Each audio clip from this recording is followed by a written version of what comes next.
A good deal more saleable theology or history of sex sex and and film. Yeah, It's like which do most people want to read about. But yeah, I remember like I suddenly got turned on 1989 to Judaism, and suddenly all these questions which had not been that important to me when I was healthy, became preeminent for about 5 years till I kind of regained my health and then had to struggle to make a living.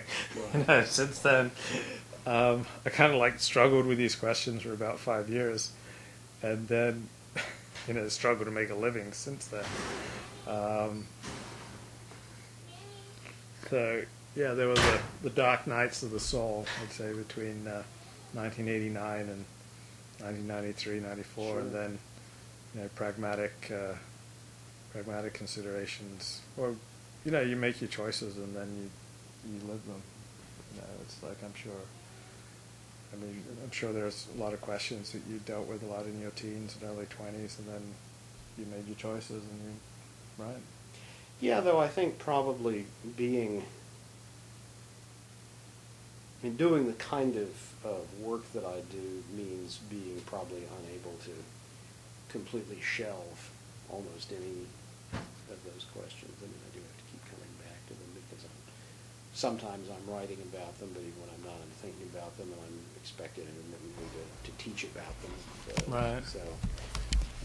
So what's your second book? Is this the one coming out? Yeah. Now? So it's a book in kind of at the intersection of law and philosophy, and it's called Economic Justice and Natural Law, and essentially takes the classical, or in this case the new classical natural law tradition and tries to apply it to a range of economic questions. So I'm in dialogue with a number of contemporary natural law thinkers.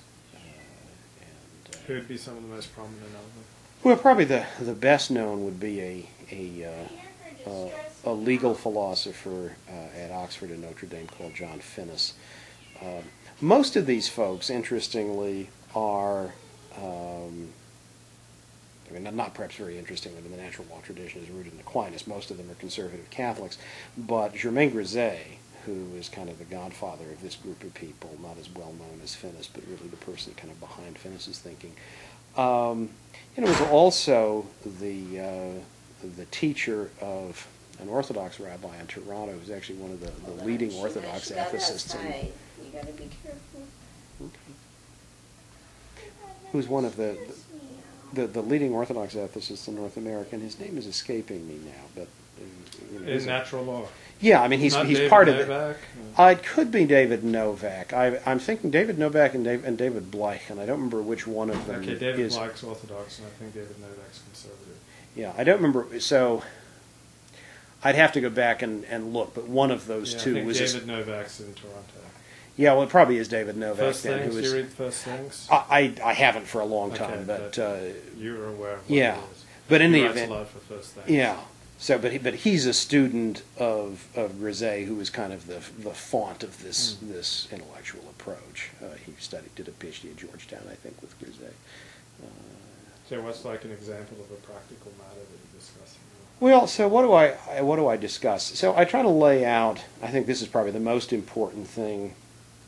How does natural law thinking understand the nature of property, which surely lies at the root of everything else one wants to say about economic questions? And I think the natural law approach has been interesting because it has taken a very, if you will, kind of non-mystical view of property. John Locke, who's probably the most influential thinker, especially in America, about these matters, has this notion that what makes property mine is that he uses this famous phrase, mixed my labor with it. And it's a kind of almost spooky metaphysical view, it sometimes seems, where the natural law view has tended to say, look,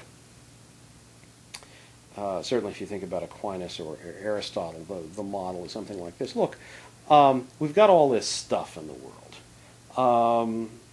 And we start out with the sense that it's there for the benefit of all of us.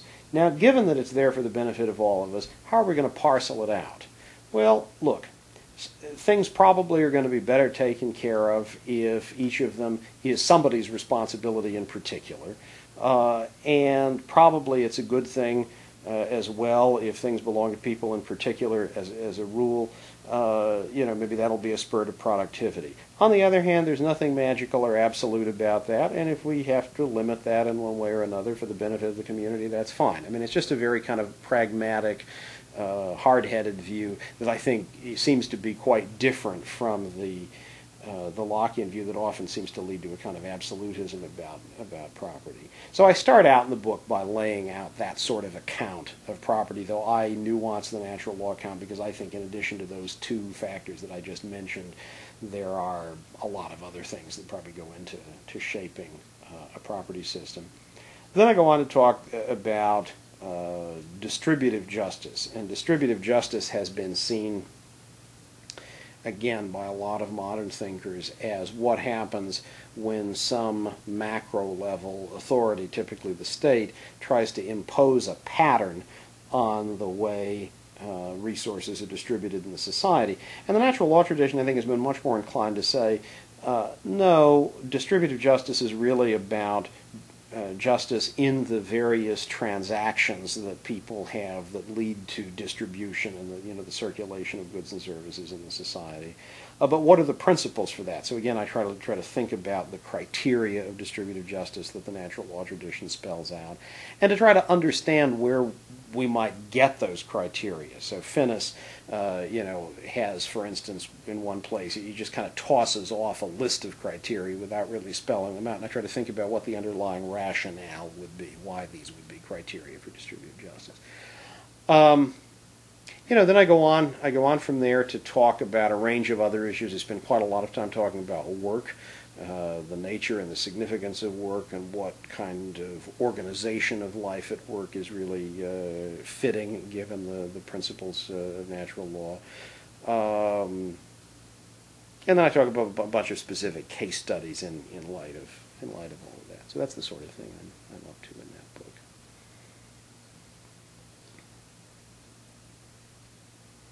What do you think was the good and bad of the Seventh-day Adventist education you received? I assume you had 12 years of elementary and high school, and then 4 years of undergrad.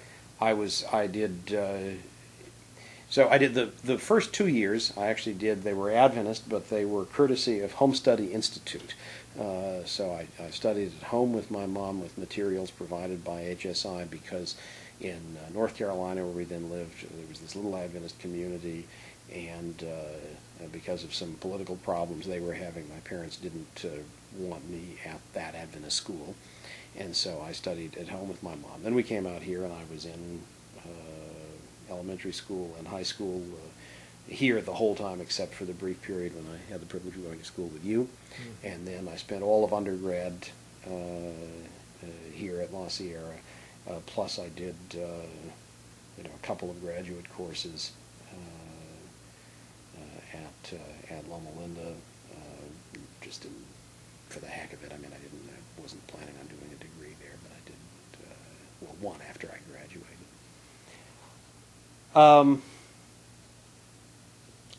I think, what were the pluses? I think I got a lot of personal attention. Again, I think I knew I belonged someplace. I think in college, I had the experience of having a lot of teachers who were glad to engage with me, nourish me intellectually.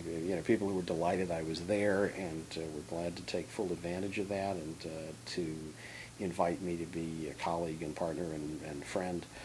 And that was great. I think that was a marvelous experience. And I think the attempt to, again, not only experience life whole, as I suggested before, but to think life whole, to try to think about the connections between faith and the rest of existence, made, I think, what I learned in college and the kind of experience I had there in many ways very positive.